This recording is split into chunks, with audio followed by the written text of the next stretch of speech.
오늘은 두 번째 그리고 세 번째 사사로 부름받은 두 사람을 우리가 함께 살펴보려고 합니다.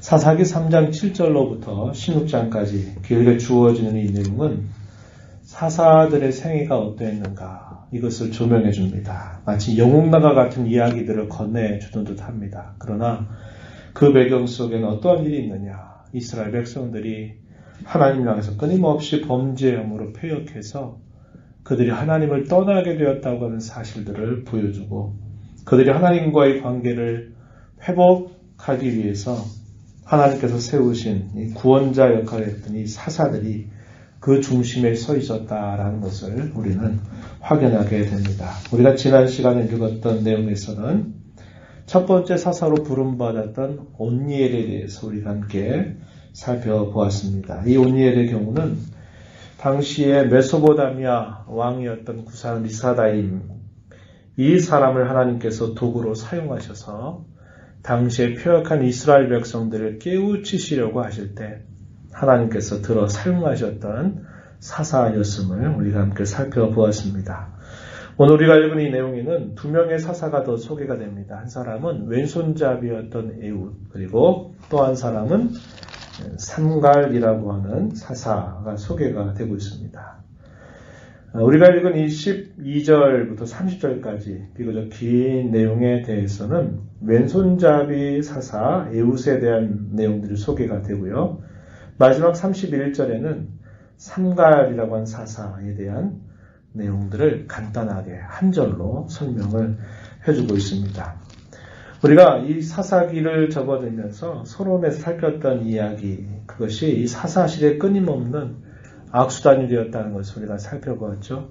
이스라엘 백성들이 평안할 때는 하나님을 또 떠나다가 하나님께서 그 백성들을 그대로 두어서 안 되겠다 싶어서 그 백성들을 징계 아래 두시게 되고 그 징계 가운데서 시간을 끌다가 마침내 그들이 하나님 앞에 부르짖게 되고 그들의 부르짖음을 들으신 하나님은 이제 사사를 세워서 그들이 처해져 있는 어려움으로부터 극복하게 하시는 일들을 행하신다는 겁니다. 이것이 계속적으로 이 사사시대에 반복이 되고 있는데 어떤 것이 다르냐? 세워진 사사가 다르다 하는 것이고 또 하나는 그들이 징계 아래 놓였던 시간들의 길이가 다르다는 겁니다. 우리가 지난 시간에 읽었던 내용에서 보면은 그렇게 긴 기간이 아니었어요. 그렇지만 오늘 우리가 읽어가는 이 두 번째 사사의 경우에는 무려 18년이라고 하는 긴 시간 동안 그들이 징계 아래 놓여 있었다는 것을 우리에게 보여줍니다. 오늘 우리가 읽은 본문 말씀 12절에 보면은 이렇게 간략하게 설명을 해줍니다. 이스라엘 자손이 또 여호와의 목전에 악을 행하였다라고 표현하고 있습니다. 강조해서 우리가 읽어야 될 표현이 뭘까요? 또라고 하는 표현입니다. 또. 이 말은 그들이 이렇게 행하는 일들이 어쩌다 한번 일어났던 일이 아니라 반복적으로 일어나고 있는 일이다 라는 것을 분명히 강조해주고 있는 표현입니다. 이스라엘 백성들이 하나님 앞에 범하는 이 죄의 공통적인 특징을 한마디로 요약해보라 라고 묻는다면 이렇게 말할 수 있을 겁니다. 하나님을 향한 불성실함, 이렇게 말할 수 있을 거예요. 하나님께 대한 이런 불성실함은 너무 평안 가운데 있어도 나타나고 또 반대로 너무 상황이 어려워도 나타난다는 것입니다. 사람이 너무 평안하고 아무런 삶에 문제가 없게 되면은 자신들이 그렇게 매일매일 살아가고 있는 것이 하나님을 힘입어서 그렇게 살고 있다는 것을 금방 망각하고 금방 잊어버리게 됩니다. 성경은 분명히 가르쳐주죠. 모든 사람은 자신이 알지 못한 모든 순간순간들이랄지라도 다 하나님 때문에 그들이 존재한다. 또 하나님 때문에, 하나님 덕분에 그들은 살기도 한다.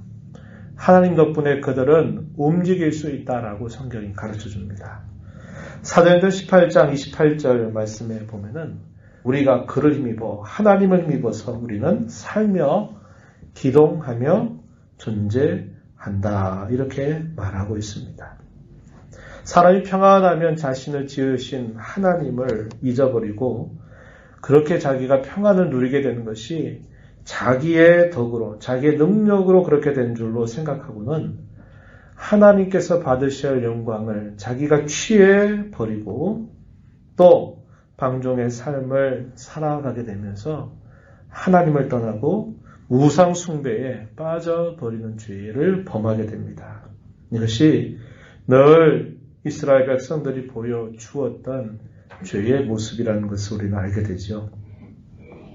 또 반대로 그들의 삶이 너무나 혹독하면 또 그 혹독함 때문에 하나님을 원망하고 하나님께 불평하고 하나님의 뜻에 관념하지 않고 자기 하고 싶은 대로 살아가려고 하는 것입니다. 우리가 지금 민수기 말씀을 2월 들어서 읽고 있잖아요. 광야에서라는 말로 히브리어 첫 문장이 시작이 됩니다.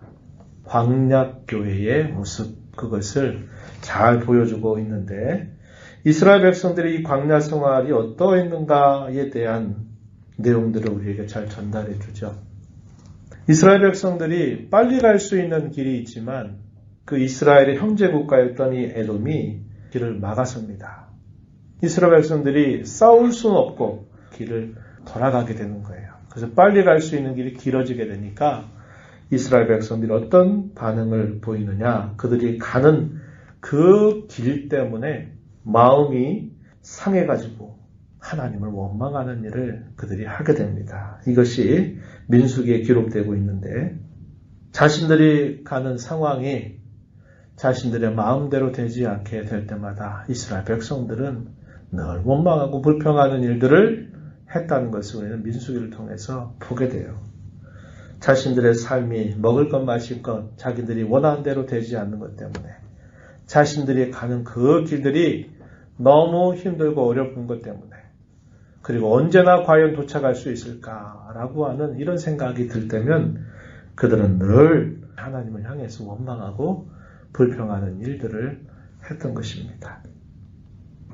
우리가 지금 코로나19 사태를 우리가 지금 지나가고 있고 이 상황이 더 악화될지 이것이 어느 정도 지나갈지 아무도 예측할 수 없는 그런 하루하루를 우리가 보내고 있습니다.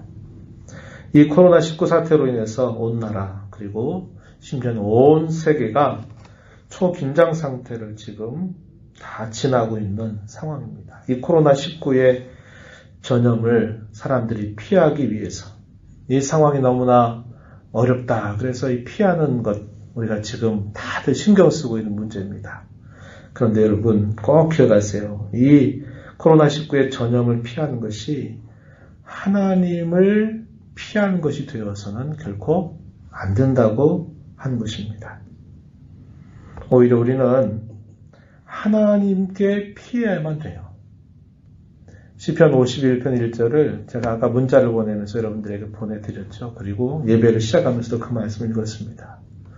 주의 나에게 그늘 아래에 피하되 이 재앙이 지나가기까지 내가 주께 피하오니 주님 내게 은혜를 베풀어 주소서, 내게 은혜를 베풀어 주소서. 이렇게 다윗이 아주 위급한 상황에서 그렇게 기도했던 내용을 소개했습니다. 사람들의 삶이 어려우면 어렵다고 그것 때문에 하나님으로부터 도망치는 태도를 취하고 또 사람의 삶이 아무런 문제가 없이 너무나 평안하면 그 평안함 때문에 하나님께 드려야만 될 영광을 자기가 빼앗고 방종의 삶을 살아가면서 또 죄를 범하게 된다는 겁니다.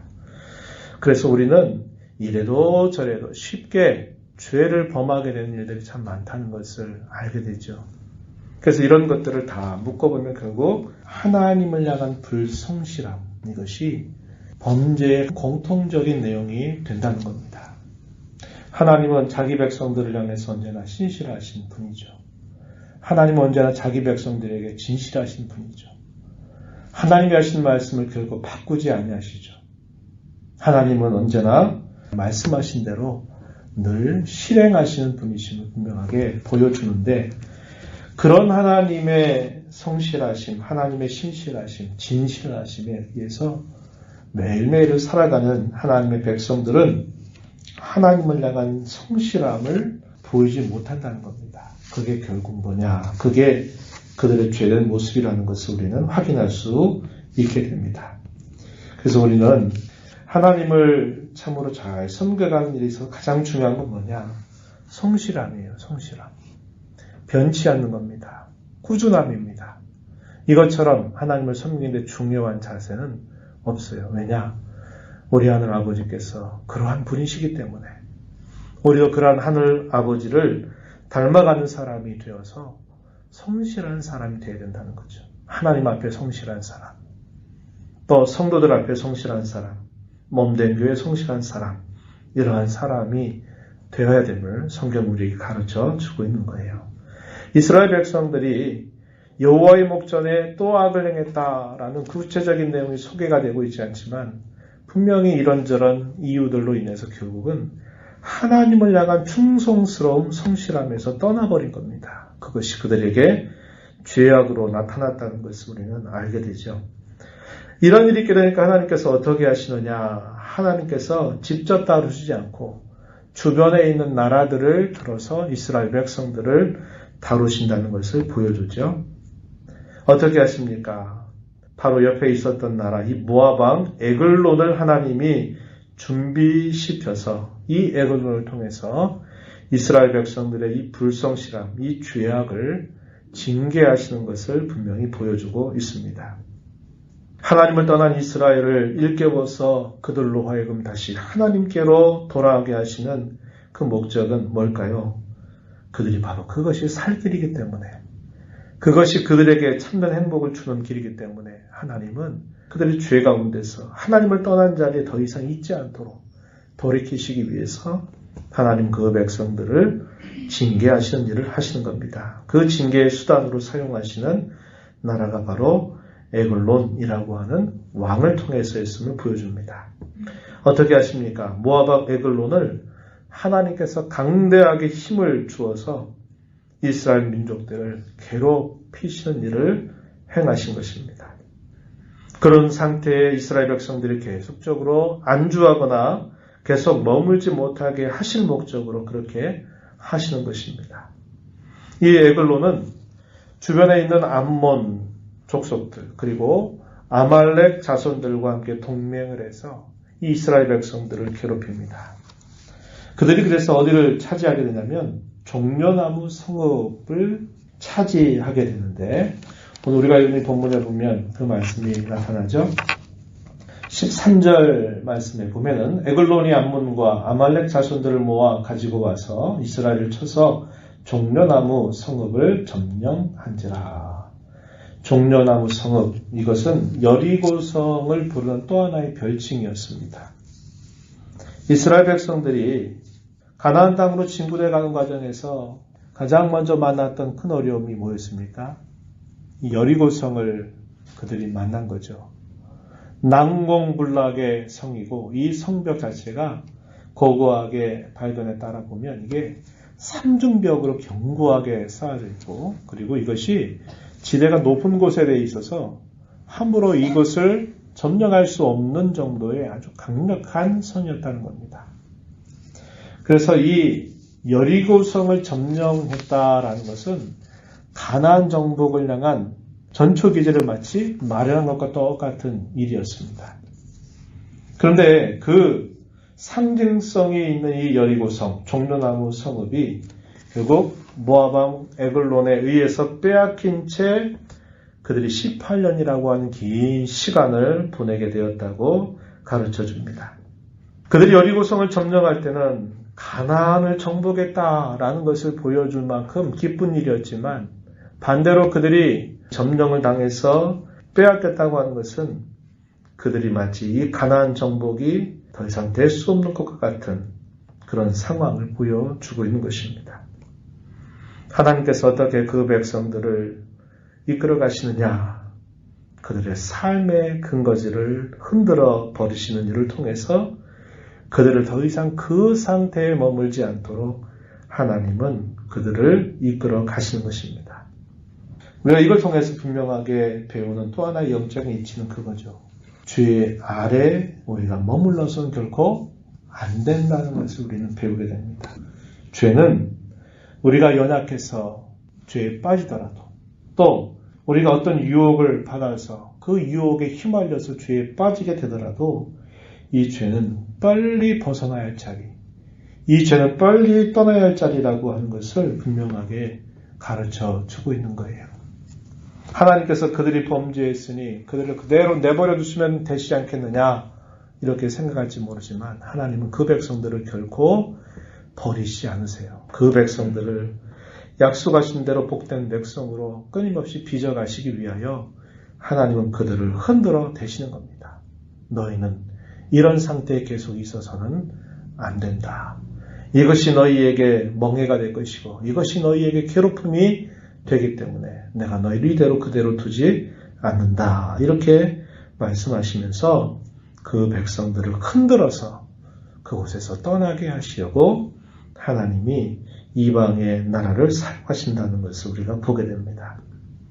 온니엘 첫 번째 사사가 메소포타미아 왕이었던 구산 리사다임 이 밑에서 8년 동안 섬긴 그 기간에 비하면 18년이라고 한 기간은 훨씬 더 긴 기간이었습니다. 그 기간이 보여주는 게 뭡니까? 그들은 그 기나긴 기간들 동안 그들의 죄악된 자리에서 돌이키지 않았다는 것을 보여줍니다. 그만큼 당시에 이 백성들의 마음은 완고하였다는 것을 우리에게 보여주는 거죠. 우리는 이 말씀을 분명히 우리 마음에 기억해야 한다는 겁니다. 그 기간의 길고 짧아짐은 하나님께로 우리의 마음을 빨리 돌이켜서 하나님을 찾는 그 정도에 달려있다라는 것을 우리는 분명하게 배우게 되는 것이죠. 그들이 18년이 되니까 이제 더 이상 그들이 버티지 못하고 어떻게 합니까? 이제 그들이 하나님을 향해서 부르짖기 시작합니다. 15절 같이 한번 보세요. 이스라엘 자손이 여호와께 부르짖었다. 이렇게 표현하죠. 하나님이 이걸 기다리셨던 겁니다. 18년이라고 한 긴 시간 동안 하나님 이걸 기다리셨던 거죠. 그래서 하나님께서 그 백성들의 부르짖는 소리를 들으시고서는 구원의 길을 열어주십니다. 하나님께서 부여하신 이 상황은 그냥 시간이 지나면 좋아지는 게 아니었습니다. 모압 왕의 압제 아래 18년을 그들이 보내게 된 것은 그냥 18년이 지나면 저절로 그들이 회복될 수 있는 기한을 보여준 게 아니었어요. 하나님이 어떤 상황을 어떤 틀 안에 가두시게 될 때 그것은 하나님이 거두어 주지 않으면 그 틀 안에서 벗어날 수 없어요. 아무리 안간힘을 쓰고 아무리 어떻게 한다 한들 그런 상황에서 벗어날 수 없고 어느 정도 그냥 그럭저럭 시간 지나가면 그 상황이 벗어나겠지 이렇게 되는 것도 아니었어요. 왜냐? 하나님께서 의도적으로 그렇게 그 상황 안에 그 백성들을 몰아 넣으셨기 때문에 그런 것입니다. 하나님이 그 상황을 거두어 주셔야만 좋아질 수 있었던 것입니다. 그렇게 할 수 있는 유일한 길은 뭐냐? 그들이 하나님을 향하여 진실하게 회개하고 하나님 향해 진실하게 돌아서는 그 길 외에는 그 상황 속에서 벗어날 수 있는 길은 아무것도 없었다는 것을 우리는 알게 되죠. 그래서 이 백성들이 하나님을 향해서 이렇게 부르짖게 되사 하나님이 마침내 사사 에훗을 세워서 그들을 건져내십니다. 그 사람 베냐민 사람이라고 알려주고 게라의 아들이라 그리고 왼손잡이라고 알려줍니다. 이 에훗은 어떻게 그 어려움 속에 처해져 있는 그 백성들을 구원해내느냐 아주 지혜로운 모략을 세워서 이 에글론의 압제로부터 벗어나게 하는 일을 그가 감당하게 됩니다. 이스라엘 백성들은 한 사람의 이 지혜로운 모략을 통해서 18년 동안의 기나긴 압제로부터 벗어나게 됩니다. 하나님의 이 구원하시는 이 역사가 하나님이 준비하신 한 사람으로부터 시작됩니다. 에훗은 지혜로운 모략을 세워서 그 모략을 통해서 에글론을 처치하게 되고 백성들의 사기를 높여서 마침내 이 모압을 물리쳐 내게 됩니다. 이스라엘 백성들은 에글론에게 계속적으로 일정량의 공물을 바칠 의무를 지고 있었어요. 사사로 세움받은 에훗은 팔꿈치만한 칼, 좌우에 날이 서 있는 그 칼을 오른쪽 허벅지에다가 그 칼을 차고서 이스라엘 백성들이 에글론 왕에게 공물을 바치려고 나아갈 때 그가 그것을 가지고 나가서 공물을 바치게 됩니다. 그리고서 거기서 멀지 않은 곳 길갈이라고 하는 곳으로 그가 잠시 갔다가 다시 에글론 왕을 찾아옵니다. 이때 이 왕은 다락방에 홀로 앉아 있습니다. 이 왕에게 에훗이 이렇게 말하죠. 왕이여, 내가 은밀한 일을 왕에게 아뢰려 합니다. 내가 왕에게 조용히 드릴 말씀이 있습니다. 이렇게 말을 꺼내게 돼요. 10도절에 그렇게 표현되어 있어요. 이 말 알아차린 이 에글론은 자신의 곁에 있는 호위 군사들을 뒤로 물러냅니다. 잠시 좀 나가 있어라. 이렇게 말해요. 에훗이 말합니다. 자신이 하나님의 명령을 받들어 왕에게 아뢰 말씀이 있습니다. 이렇게 말합니다. 이 말 속에는 약간 워드플레이 같은 게 있어요. 하나님의 명령을 받들어 한편으로는 왕에게 하나님의 말씀을 듣게 하는구나. 왕이 저에게 하는 말을 듣게 하는구나. 이런 관심을 끌고 있는 표현이기도 하고 이 에훗이 말할 때는 뭐냐. 하나님께서 당신을 처단하라 해서 내가 처단하러 왔습니다. 이런 이중적인 의미가 표현되어 있다고 볼 수 있어요. 왕이 그의 말에 귀를 기울이려고 앉아있던 자리에서 일어서게 될 때 그 순간 이 에훗이 왼손잡이라고 그랬죠. 오른쪽 허벅지에 있는 이 칼을 빼서 왕을 찌르게 되면서 이 왕이 죽게 됩니다. 그리고 이 에훗은 그 왕이 있었던 다락방을 굳게 잠가버린 채 멀리 도망을 치는데 에브라임 산지에 있는 스리라라고 하는 지역으로 도망칩니다.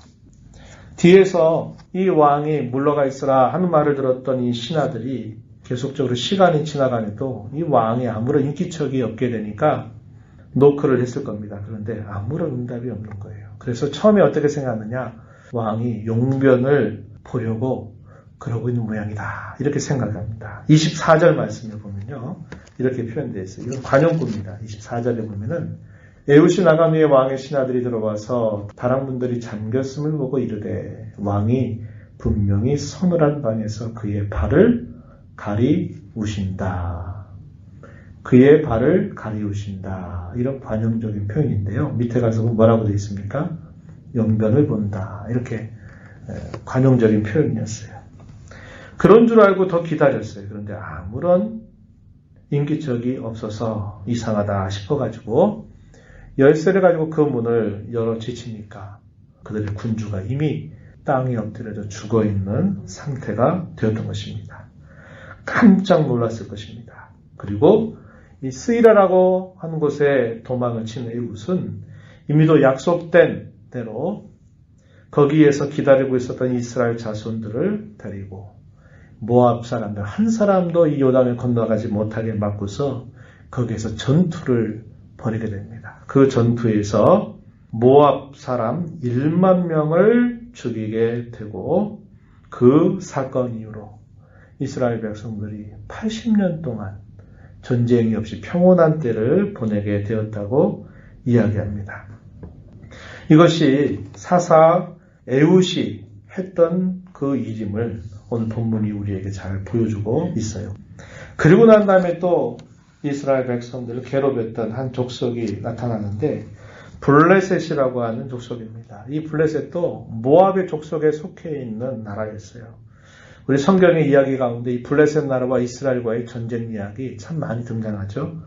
이 블레셋이 이스라엘 백성들을 또 괴롭히게 되니까 세움받던 삼갈이라고 하는 사사가 소 모는 막대기로 이 블레셋 사람 600명을 죽여서 이스라엘을 건져내는 일을 했다라고 마지막 절에 간략하게 이야기해 줍니다. 영웅당 같은 이야기죠. 소 모는 막대기, 그 짧은 막대기로 블레셋 600명을 죽여서 이스라엘을 구원했다. 이렇게 말합니다. 이 모든 일들 속에 누가 그 모든 일을 역사하시느냐? 하나님께서 역사하신다는 것을 우리는 꼭 기억을 해야 된다는 겁니다. 오늘 우리가 이 말씀을 보면서 일과 사건을 하나님이 주장하시죠. 사람에게 있는 여러 일들, 개인적인 일들, 때로는 공동체 일들, 때로는 국가의 운명과 같은 이런 일들을 하나님이 다 주장하시는 겁니다. 거기서 어떤 일이 일어나고 어떤 일이 벌어지고 하는 것들은 하나님께서 다 주관하시는 거예요.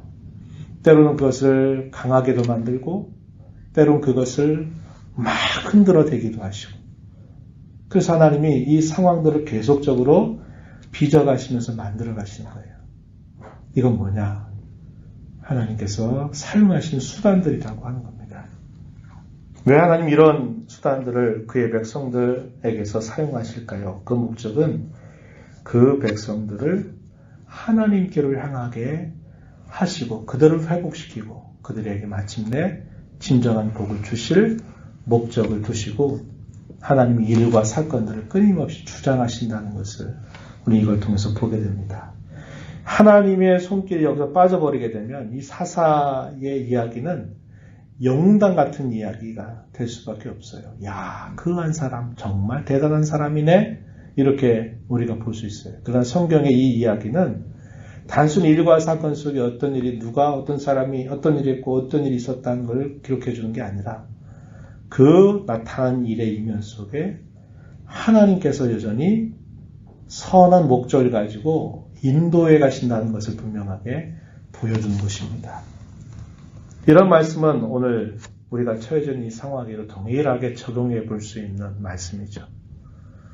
코로나 사태라고 하는 것, 우리가 이해할 수 있는 원인으로는 중국의 우한 지역에서 동물에 의해서 발생된 바이러스가 사람들을 타고서 그것이 계속 전염이 돼서 지금 이 지역 감염 체계도 무너뜨리고 계속적으로 확산되고 있는 일이다. 우리가 알고 있는 사실이죠. 그죠? 그러나 이런 모든 일들을 하나님께서 그의 손에 붙들고서 이것을 하나님이 사용하신다고 하는 겁니다.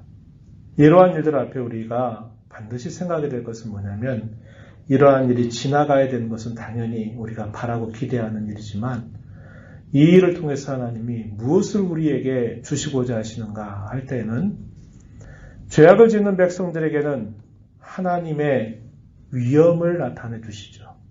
죄의 결과는 이러한 것이다.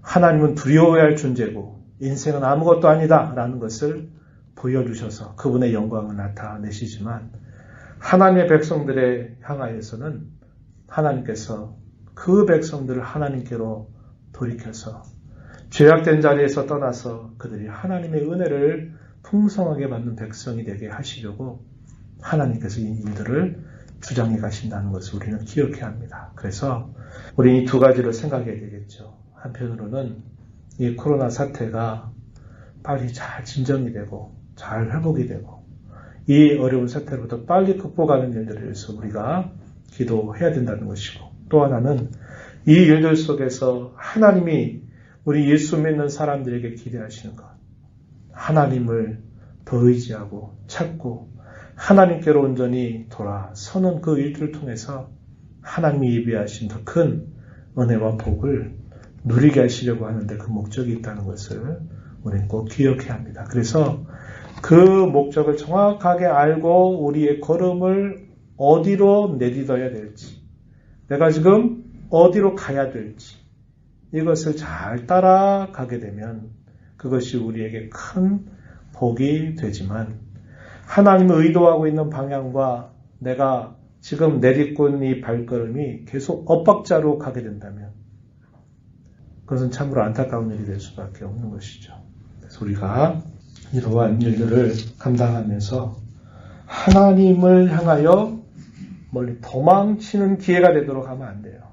지금 이러한 형편과 상황 때문에 모임을 자제하고 또 예배당 안에서 이렇게 사사하게 모이는 것들을 우리가 당분간 좀 중지한다, 그런 말씀을 드렸는데, 이런 것들이 행여나 신앙이 더 느슨해지거나 하나님을 향해서 더 멀리 도망쳐버리는 자리가 되게 해서는 안 됩니다.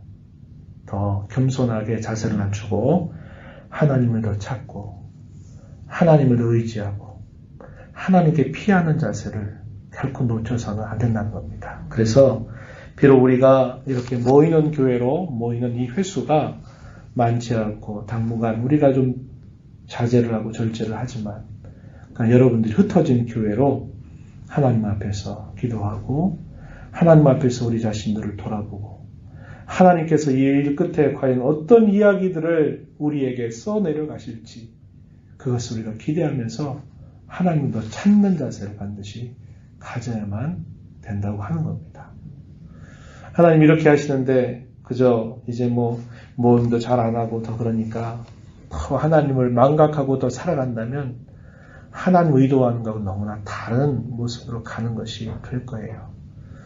저와 여러분 하나님 사랑받는 하나님의 자녀가 된 것을 기억하고 이 하나님께서 기대하시는 그 목적을 우리 마음에 새겨서 모이는 교회로 우리가 함께 할 때 그리고 개인적으로 흩어져 있는 교회로 우리의 삶 속에 살아갈 때에도 우리는 더 하나님을 바라보고 의지하고 찾는 자세를 가져야 되겠다 하는 이런 거룩한 결심을 가지고 이 어려운 때를 잘 이겨나가게 되기를 진심으로 바랍니다. 여러분 그런 소식을 들으시죠? 지금 대구나 경북 지역에 많은 확진자들이 나타나게 되면서 데라주의 사람들은 어떻게 합니까? 그 상황 속에서 야 이거 우리도 감염되면 안 된다. 그래가지고 무조건 그 자리를 피하려고 하는 대부분의 사람들의 반응이 있죠. 자연스러운 반응일 겁니다. 그런데 또 그 중에 어떤 사람들은 자신이 의료에 재능이 있다고 격리되었다가 이제 그 격리에서 벗어나게 되니까 빨리 자기를 투입해 달라고 이렇게 이야기하는 사람들이 있어요. 또 그곳에 가서 봉사하겠다고 하는 사람들이 나서요. 우리나라 사람들 참 어려움을 당하면 또 그 어려움 속에서 서로 마음이 모아지게 되는 좋은 그런 모습들이 있는 것 같아서 참 보기 좋습니다. 우리 예수 믿는 사람들이 오늘 우리가 읽은 말씀 속에 그 어려운 시대에 한 사람을 준비해서 그 한 사람을 통해서 그 압제로부터 벗어나게 하신 일들을 하나님이 이루어 가셔요. 어떤 사람일까요? 하나님을 충성스럽게 섬기는 사람. 하나님의 마음과 그분의 뜻을 헤아릴 줄 아는 사람. 남이 어떠하든지 하나님께 일편단심으로 붙어있는 사람. 그런 사람을 하나님이 들어서 큰 위기를 극복하게 하시는 일을 행하신다는 것을 잘 보여줍니다. 이 사사시대의 특징이죠. 바라기는 여러분 하나님 앞에 성실한 사람이 되고 하나님의 뜻을 잘 헤아리는 사람이 되고 하나님의 마음을 잘 알아들이는 사람이 되어서 하나님께서 선히 사용할 만한 충성스러운 그런 일꾼이 돼서 교회가 어려움에 처할 때, 또 나라가 어려움에 처할 때, 내가 속해 있는 공동체가 어려움에 처할 때 그 어려움을 뚫고 나갈 수 있는 그런 하나님이 기뻐하시는 사람으로 저와 여러분 모두가 각자의 자리에서 그런 역할을 잘 감당하게 되기를 진심으로 바랍니다. 하나님 아버지 감사합니다. 오늘도 저희들을 불러주셔서 살아계신 하나님께 일과 사건을 주장하신 하나님 앞에 나와서 오늘도 옛 이스라엘 백성들이 압제 가운데 있었을 때 그 압제로부터 건져주신 하나님의 역사를 저희가 함께 살펴보았습니다. 끊임없는 불성실함으로 하나님 앞에 죄를 범했던 그 백성들을 하나님께서 사랑하셔서 그 죄된 자리에 있지 않게 하시려고 그들을 흔들어 대시면서 그들로 하여금 하나님 앞에 다시 찾게 하시고 나오게 하시고 하나님이 준비하신 구원의 동참안으로 이끌어 가시는 하나님의 손길을 함께 보았습니다. 우리가 섬기는 하나님이 이렇게 저희들을 사랑하신 하나님이신 줄 알고 저희 또한 하나님 앞에 성실한 자들로 늘 살아가게 해주시기를 간절히 바라옵나이다. 아버지의 성실하심을 잘 배워가는 자 되게 하시고 아버지 진실하심을 배워가는 자 되게 하시고 아버지의 신실하심을 잘 배워가는 자들이 되어서 하나님께서 찾으시는 그런 사람들로 쓰임받게 하시고 제 주어진 자리에서 이런 하나님의 역사를 일구어내는 복된 성도들로 저희들을 세워 주시옵소서. 예수님 이름으로 기도하옵나이다. 아멘.